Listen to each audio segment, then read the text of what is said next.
Hello, this is Colleen Pearl, the Cool Crone, and welcome back to my channel. I'm trying a new format for my astrology videos these days. I'm trying to keep them shorter and not quite so technical. So we are going to be talking about the new moon in Taurus for 2024, which will occur on May 7th for most people in the United States. It may be occurring on May 8th for other people because the timing of the new moon is on the eastern seaboard 11:22 p.m., so about 40 minutes before midnight, and it's happening at 18 degrees Taurus 2 minutes. And I just want to make sure that you're watching the right video. In this video for the new moon in Taurus, we will be doing predictions for all the air signs, which are Gemini, Libra, and Aquarius.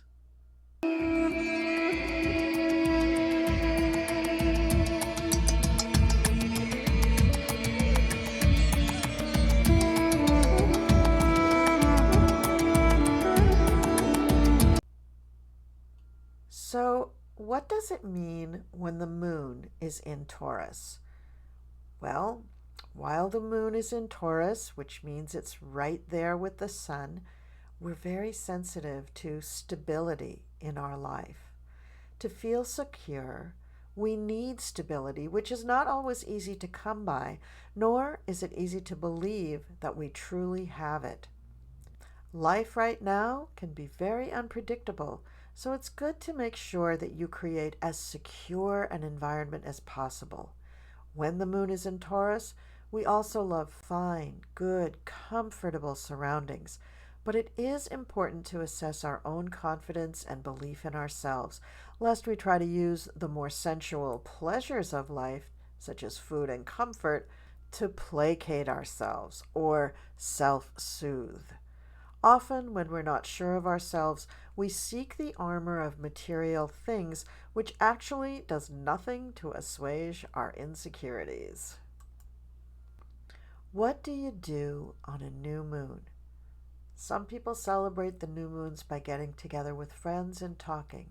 You could do a ritual or not.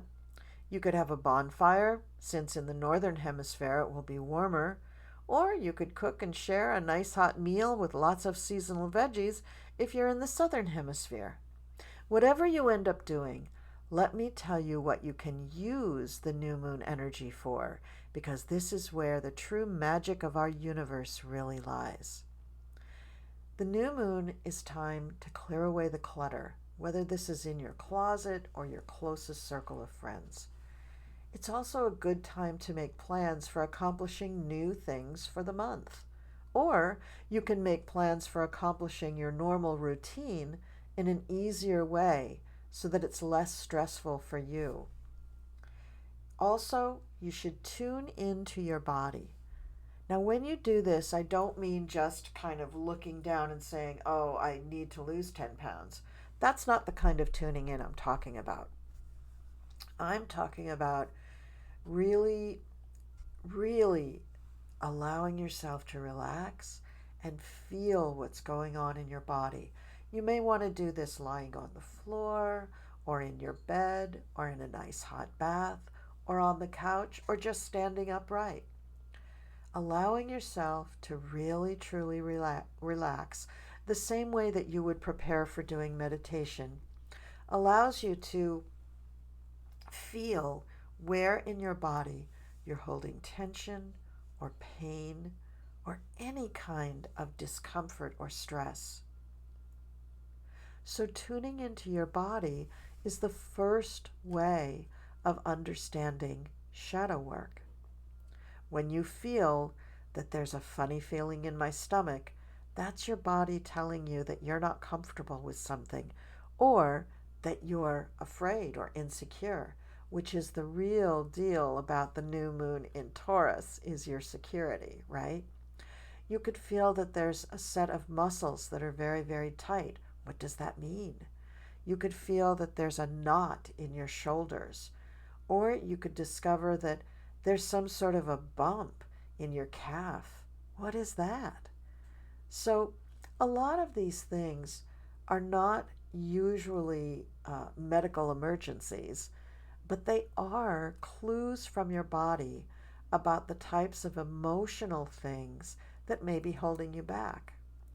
As you tune in to your body and figure out what is the issue with the body, eventually you will understand what the issue is with your emotions or your mental health or just a block that you're having to moving forward in life.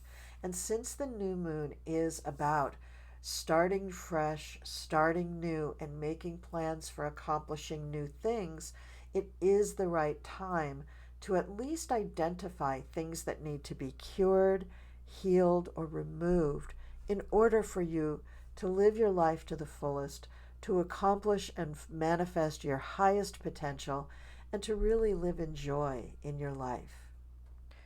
And remember, for this video, we are doing the predictions for the air signs, which are Gemini, Libra, and Aquarius. Enjoy. Now, Gemini, you have a lot of planetary activity with this new moon in your 12th house. So you are going to be focusing on things that are secret or hidden in your life. Now, the 12th house is known as the house of undoing, self-undoing, or self-sabotage. And you do have all of these planets in your 12th house. I don't think this necessarily means that in the month of May, you're going to be sabotaging yourself. I think more you're going to be exploring your secrets, exploring things in your subconscious, or if you're a spiritually minded person, perhaps you're really digging into meditation and connecting to your angels and guides. You could certainly do that pretty easily, especially with the involvement of Uranus and Jupiter in that 12th house. Jupiter helps you tap into the subconscious. Uranus gives you the inspiration of the angels. And even though they're in the sign of Taurus, a very earthly sign, they are still connecting you to your own lower depths of your consciousness, and then connecting you to the higher realms, probably of angels. So this would be a good time, Gemini, for you to really try to do things like mediumship, channeling, anything that would get you in touch with the higher realms and inform whatever psychic gifts that you actually have. You could also work very diligently on improving something in your subconscious or your mental health. You could also reach out to people who are forgotten somewhat in your life, people who live at a very great distance, or people who are isolated but are connected to you, like a long-lost relative that maybe has been in, care in some facility for a long time. You may want to reach out to them and reconnect. And this may come to you in a dream, right? Your dreams are also going to be really, really emphasized during this new moon. So a lot of your communications, Gemini, could be you communicating with your guides through your dreams. All right, let's move on to Libra. And Libra, for you, we are looking at big, big action in your 8th house. So in your 8th house, I see the sun, the moon, Jupiter, Uranus, and Venus. And all of these players are having you really examine what is going on with joint finances. Now, even if you're a single person, a widow, someone who's divorced or whatever, you still have a connection to other people with your finances. It could be a 401k that's actually administered by an employer. It could be an investment that you made from when you were married or when you were younger with your parents. So there could be some sort of other person connection to these finances. But what I have found with the 8th house is that most of the time the money that we're dealing with when we're talking about the 8th house is the bigger sums of money that you have to deal with in your life. Your 401k, your mortgage, insurance, life insurance, taxes, the big money, the mortgage payment, right? The big money in your life that you have to contend with. So this new moon, Libra, might be an excellent time for you to re-examine the terms of your 401k, the things that are invested in it. If you have annuities, you might want to look at them. You might want to look at, insurance. Do you have enough life insurance? Maybe you need to boost it up, or maybe you're carrying too much. And where are those payments really going? Are they going to you? Who are your beneficiaries? All of those things can be addressed during this new moon. Just spend some time really examining them and seeing if they're really right. You may have some extraordinary ideas coming about at the time of this new moon, some brilliant ideas that cause you to make different investments with your money. And, Jupiter and Uranus, that's not a bad combo for giving you real inspiration in how to use your money in the very best way. So that's what I have for you, Libra. And now we're going to move on to Aquarius.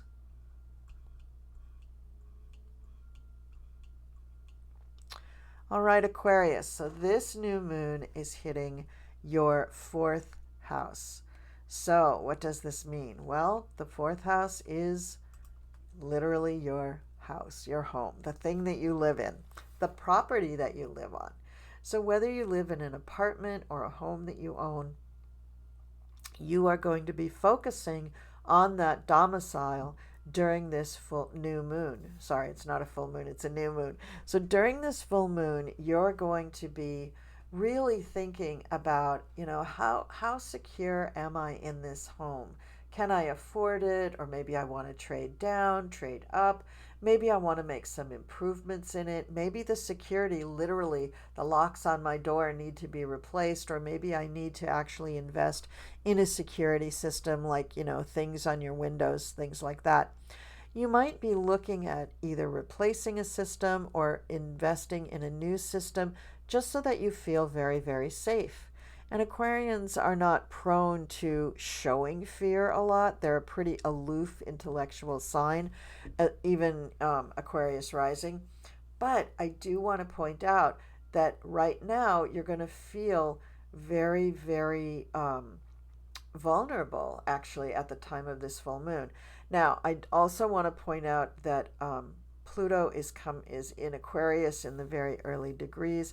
It's not hitting the square aspect to any of your planets that are talking about your fourth house, though. I just want to emphasize that.